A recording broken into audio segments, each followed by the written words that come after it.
What's going on, partners? Coming at you with another video of the California Board of State and Community Corrections, otherwise known as the BSCC. All right, I got the video all queued up. We're going to hear from Kimberly Epp. She's the Chief Deputy for LA County Probation, and she's going to be explaining the reasons why she can't consolidate facilities. So the two facilities that we're talking about in question, one is a secure youth treatment facility. That's our local response to the DJJ realignment, where our DJJ commitments are now at the local level. So you're committed for housing. Those are our 707B offenders. Those are youth that will be committed to that facility for longer terms. The disposition or resolution, if you will, in their case is complete. Whereas Los Padrinos Juvenile Hall is primarily a predisposition facility. That is anybody that's come into custody that is pending court action and a resolution to their case, also known for us as a disposition. Some youth already have their disposition, and that disposition is I am awaiting transfer to the secure youth treatment facility. I am awaiting placement. I'm awaiting return to placement. I'm awaiting delivery to a camp because I've been committed to a camp program or return to a camp program, or what is known as RTSB, which is a secure placement facility. So waiting delivery or return to a secure placement facility operated by the county. So, so combining the two doesn't work because of the type of youth that's maintained at secure youth treatment is a commitment, very long term, where cases are being worked through at Los Padrinos. So then when you look at the issues, yes, there's some union issues, but it's far deeper than that. We have more than 1,400 staff that are on some form of protected leave and not working, or some form of light duty, whether it's in combination or whether you're just actually out, period. We have a number of staff that have been in hundreds of staff that are no shows, no calls. And that has been on the books, if you will, for many years. And we're systematically working through that list and terminating people for not coming to work. So you heard it. This has been happening for years, and these boards are just getting on top of it.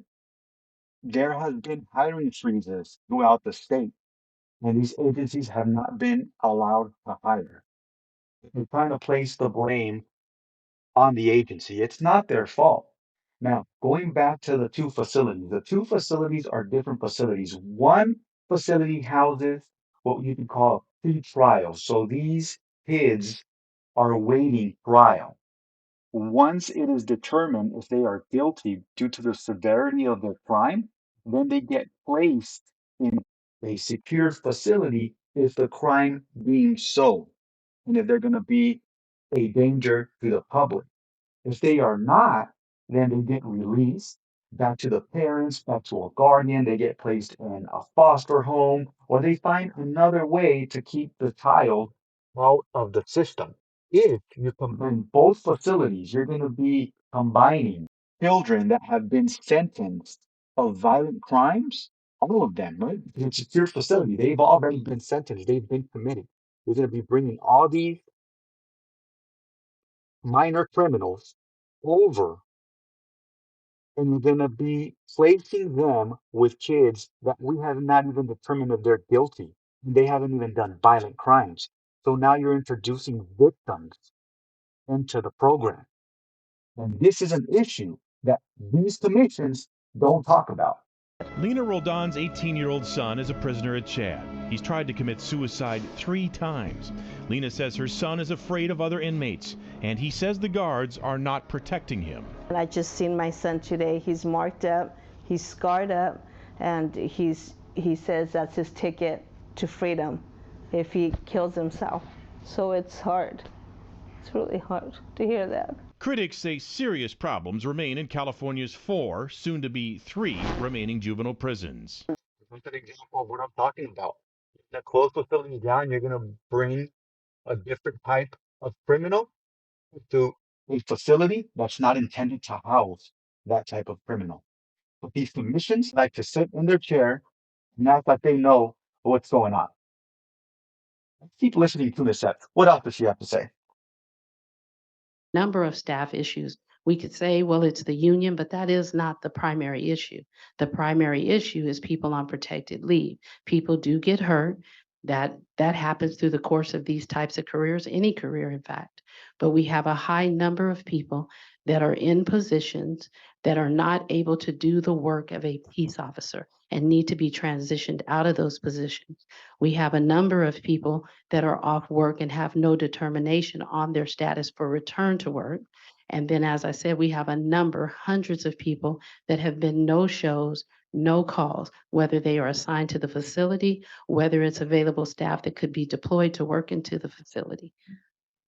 Also, talking to those bureau chiefs, I need you to talk to every supervisor and every director assigned to that unit and to say, this is the instruction for the day. I need you to make sure that you are picking up room check slips, not room check slips, I'm sorry, your safety log.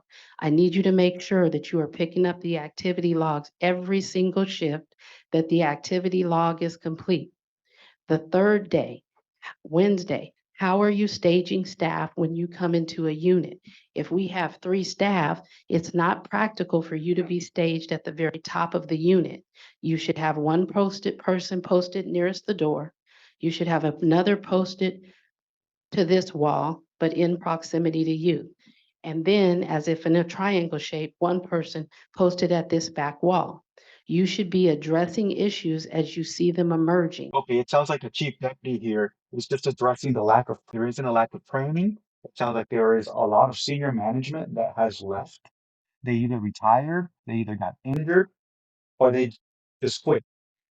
But when you have a high turnover, and I know that LA probation has a huge turnover because of the culture, because of the pay, because of the danger, you're gonna have these issues. This is actually an issue that I'm dealing with in my own department. And it's very difficult to address because the problem is a lot bigger than the base level. The problem is actually a lot bigger than the deputy chief. So how can we address it? And how can they come into compliance when it's not even something that they can control? I know it's been pointed out about conflicts between DOJ and BSCC and requirements. So I will say for the activity log, Ms. Southwell worked with the DOJ based on the concerns that were expressed. Hey, we have this. It's approved by our court-appointed monitor. Ms. Southwell, our court-appointed monitor, and probation met. There were agreed upon changes that are underway to revise the activity log so that it works for everyone. I know when we brought our concerns to the DOJ and BSCC, they said we will communicate on issues more frequently, and we will help you guys to work through these issues. So one thing right away that we've seen is us being able to change the activity log to meet compliance and to satisfy monitoring. All right. What the chief deputy is explaining here is there are many agencies that come into detention facilities and demand changes. In this case, the DOJ they came up with a structure that was going to work for the DOJ and it was going to be compliant for the DOJ. And when the BSCC came in and was looking for the information, they didn't agree with it the way it was laid out, the way it was tracked for whatever reason. So they didn't accept the documentation that they had already established with DOJ. And the BSCC is like, no, you're not complying. It's not that they're not complying, it's that the information was gathered in a way that the BACC does not deem fit. And that's really odd, but it happens a lot. A lot of nonprofits, a lot of law firms, a lot of agencies come in and they change it. One of the examples that comes into play is that this board, the BSCC, requires that inmates get 3 hours of rep time per week. That is the minimum requirement. But then you have an organization called the PLO, Prison Law Office, that comes in, sues each county individually, and then comes up with a consent decree that it's enforced by the court that the inmates should have as much time as possible as rep, even though you're complying with the 3 hour minimum. Now, the crazy thing about this is that where does all the violence happen? Where do all the stabbings happen? They happen in outside rec. Where do all the drugs get moved to? Outside rec. Where does all the money happen? Outside rec. The more the inmates are out in yard, the more criminal activity, the more drugs, and the more money gets moved around. But yet you have to give them as much as possible because giving them only 3 hours can be considered inhumane. Yet that is the minimum standard that this board requires. You have 4 or 5 examples in here where you're essentially blaming the BSCC for your inability to run a facility, and it sounds to me like it's a completely cultural issue in the organization, starting at the top. I don't understand why we wouldn't do everything we can to work with the BSCC to come into compliance as all 57 other counties do. You're not the only county in the state of California. To me, it's kind of like the house is on fire and you thought it was a barbecue. She's pouring her heart out, letting him know all the issues, and then he comes back with, "You're blaming us? It is your fault. Mission has been around since 2012. And I'm gonna ask you, have the prisons gotten any better or have they gotten worse? California is in a crisis. We've had someone overdose from fentanyl. We have a fentanyl crisis in every single prison. There have been 6 inmates killed in California prison. There has been a female CO raped, held hostage for 4 hours under the guidance of this commission because they have an agenda. They're trying to implement a Norway model. We are not Norway. Norway does not have a mafia issue. Norway's prisons do not have a racial issue. Norway's prisons do not have a fentanyl issue. Our prisons are run by gangs, and it's not being addressed here. They rather talk down to her than to work with her. I am very disappointed by the response that this board member, we made the comment that 57 counties have passed their inspections. You're telling me that every county besides LA has passed their inspections? I find that very hard to believe because in the facilities that I have worked in, they are a disaster, and I have no idea how this commission passes them. They've had rats run up my legs, rat feces everywhere, drugs, murder. In units that smell like feces all the time. You can't get rid of the smell. The smell stays on your skin, on your uniform, on your hair. I worked in a unit that smelled so bad. I worked there for 2 days and then I had to shave off my mustache and hair because I could not stand the smell. I worked in facilities where cells were flooded from the toilet, and there was someone in there because we had no more housing for them because we couldn't move them. And you're telling me that all 57 counties passed the inspection, with the exception of LA County, making it the 58th county? And I'm not the only one saying it. As a matter of fact, the Probation Oversight Commission suspects the same thing about the BSCC. Not sure It's if because it's honestly, people don't really correct, trust the but just share with BSCC. me. These reports are, a lot of people are like, wow, this is the best work I've ever seen the BSCC do, and I didn't expect them to do it. But that's just one person. I mean, right, this is one inspector who's written this report. There's still the remaining people on the BSCC who frankly are not folks that most people who know the makeup of the board trust, right? These are people who are clearly on law enforcement's side. When we were in this situation 2 years ago, I went back over the BSCC minutes. There's a 60-day deadline, right after they decide a institution is unsuitable to move the kids out. It should only be there for 60 days.